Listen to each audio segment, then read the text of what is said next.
It's arguably the most intriguing matchup in the first round of the 2025 NBA playoffs. Nikola Jokic is the best player in the world, and the Nuggets are riding a much-needed winning streak. The Clippers? One of the smartest defenses in the league, and they're firing on all cylinders offensively too. One team is playing its best basketball since the All-Star break. The other just blew up its entire organization, with players yelling and arguing on the bench. A recent NBA champion against a team known for legendary playoff collapses. It's the Western Conference clash between the 4th seed Denver Nuggets and the 5th seed Los Angeles Clippers. Let's break it down. It took overtime in Game 82 against Golden State, but the Clippers punched their playoff ticket outright, capping off the season with an eye-popping 18-3 run. Now we get a true battle of strengths. Denver enters this first-round matchup with a top-5 offense. The Clippers counter with a top-5 defense. The two teams split the season series, though 3 of those matchups were in Denver, where the 4th-seeded Nuggets will host Game 1 this weekend. To say Denver's second half of the season wasn't as strong as the Clippers will be a major understatement. True, they've won 3 straight under interim head coach David Adelman, but wait, why is there an interim? If you haven't been on NBA internet lately, it's a stunning move. The Nuggets fired both Michael Malone, long-tenured championship-winning and the most successful head coach in franchise history, and general manager Calvin Booth, the architect who brought in the final missing pieces for Denver's 2023 title run. Their Cold War-style relationship had been known around the league, but firing your 2 lead basketball decision-makers with 3 games left in the regular season while fighting for playoff positioning, that's almost unheard of. The toxicity from that rift must have been that bad. There's only so much you can take from a 3-game sample size, but still, there are positive signs for Denver fans. All 3 wins came against Western Conference playoff or play-in teams, which isn't nothing. Their win over the 2nd-seeded Houston Rockets was easily the most impressive of the bunch. Don't let the 15-point final margin fool you. This was a 30-point beatdown late in the 3rd quarter, when both teams benched their starters for good. Houston's reserves made the score look respectable in the 4th. This tough and athletic Houston team came to win. The Nuggets simply didn't let them. The vibes in Denver? Way better now. I think they're trending the right way, said David Adelman. If we can play that hard and consistently communicate the way we are, not just out on the court, but at halftime the guys were great. The communication was good, and that's what we need. We need a collective feeling of, when things get tough, we got each other's back. And that's what I saw in the last 3 games. We showed up and we controlled the game, said 3-time NBA MVP Nikola Jokic to the Nuggets broadcast. If we play like this, I think we can go a long way in the playoffs.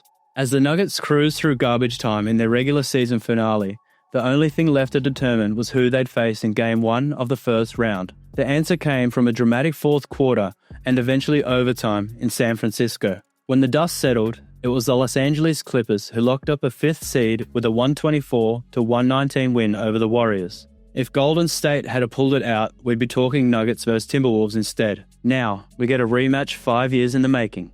This will be the first playoff meeting between Denver and LA since the 2020 bubble, when the Nuggets came back from a 3-1 series deficit in the 2nd round and announced themselves to the basketball world. Nikola Jokic dominated that series, averaging nearly 25 points, 13.5 rebounds, and 6 assists per game on elite efficiency, cementing his place in the conversation as one of the best players in the NBA. That Clippers team, featuring Kawhi Leonard and Paul George, was one of their best era and had real championship aspirations. But they ran into the Nuggets' comeback magic and Jokic brilliance. The following season, Denver traded for Aaron Gordon, specifically to deal with big wings like Kawhi. Some saw that move as a direct counter to what the Clippers were building, a defensive safety valve for Jokic and a long-term solution to the Leonard-George matchup. Denver's real arrival as a contender happened in early April 2021, when they beat a full-strength Clippers team just weeks before Jamal Murray tore his ACL. Since then, both squads have been mainstays in the West's upper tier, but haven't collided in a true high-stakes battle until now, April 19, Round 1, in Denver. The Nuggets seem to be shaking off this late-season turmoil and trending upwards. But what about the LA squad? Back on March 4, the Clippers were 9th in the West, while Denver was sitting just half a game out of the 2nd seed. But since then, the two teams have gone in completely different directions. The Clippers entered the playoffs as the hottest team in basketball, winners of 18 of the last 21, with the league's best offense and defense over that stretch. Ty Lue's squad is firing on all cylinders, and with a deep, veteran-laden roster, they're finally starting to look like the team many expected when they brought Kawhi Leonard and James Harden together. Kawhi looks fully healthy and back to All-NBA form, scoring 33 points in the season finale while pasting a game-high plus 17 in nearly 48 minutes of action. And he's not doing it alone. Harden continues to thrive as a pick-and-roll creator. Ivica Zubac has quietly played like a borderline All-NBA big. Norman Powell is a walking bucket and just wrapped up the season of his career. Add in defensive stoppers like Chris Dunn and Derrick Jones Jr., plus capable role players like Bogdan Bogdanovic, Ben Simmons, and Amir Coffey, and this team suddenly feels complete. Their offense has been elite, with a staggering 123.6 offensive rating when Kawhi is on the floor, and the defense has been strong all season. "It's great," Leonard said of his return to playoff form. "Now I've got to stay the course and be able to feel how I'm feeling now and try keep that moving. I want to have a healthy off-season, and that's what I'm trying to do." For the 5th time in 6 years, the Clippers finished as a top 5 seed in the West. This despite early season projections that had them winning fewer than 40 games. Their reward? A first-round date with the league's most unstoppable force, Nikola Jokic. On paper, the Clippers have clear advantages: depth, defense, shooting, and coaching experience. Ty Lue is widely regarded as one of the NBA's best postseason minds. But the Nuggets aren't lipping into this matchup either. Since David Adelman took over, the mood in Denver has shifted. He's been credited for years with building one of the league's most efficient offenses around Jokic, and his brief stint as interim head coach, the Nuggets have looked the part, ranking near the top of the league in offensive rating and inside the top 15 in defense, according to Cleaning the Glass. Adelman's promotion feels like a fresh start. The Nuggets are playing with renewed energy, and they'll have home court advantage in what's widely considered as one of the toughest arenas in the league. Still, zooming out reveals the challenge. Since March 1, Denver ranks in the bottom 10 in defensive rating, giving up 119.3 points per 100 possessions. It's not just effort and guys tuning Michael Malone out, it's personal. Their rotation lacks consistent high-level defenders. Key guys are either injured or playing through nagging issues, and without stops, it's tough to imagine them beating a team like the Clippers.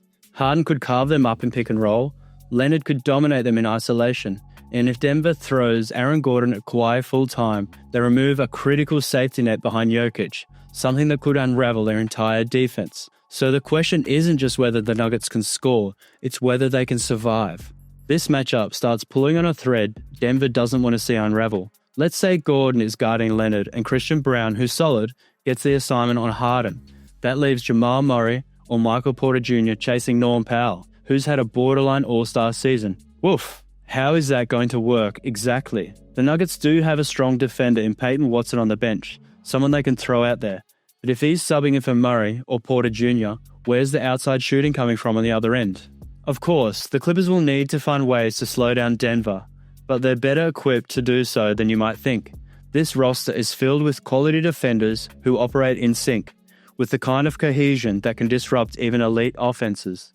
Leonard may not be all the way back to his Spurs-era defensive dominance, but he's moving better and showing glimpses of that elite impact on the less glamorous end of the floor, something that's been missing in recent seasons. Meanwhile, Ivica Zubac isn't flashy, fly-around-the-court shot blocker, but he's cut from that Marc Gasol cloth. Smart, physical, rarely out of position, low foul rate, and a strong rebounder. Yes, many defenders can look decent until they've guarded Nikola Jokic for 7 games, but Big Zoo can at least make him work for every touch. On paper, this might be enough to slow the Nuggets down, especially if Jamal Murray isn't 100% or if Michael Porter Jr. goes cold. Speaking of Murray, you can bet the Clippers coaching staff is studying Denver's second-round series against Minnesota from last year. The blueprint is there. Hound Murray relentlessly, throw waves of long, aggressive, physical defenders at him, and force Jokic to carry the load.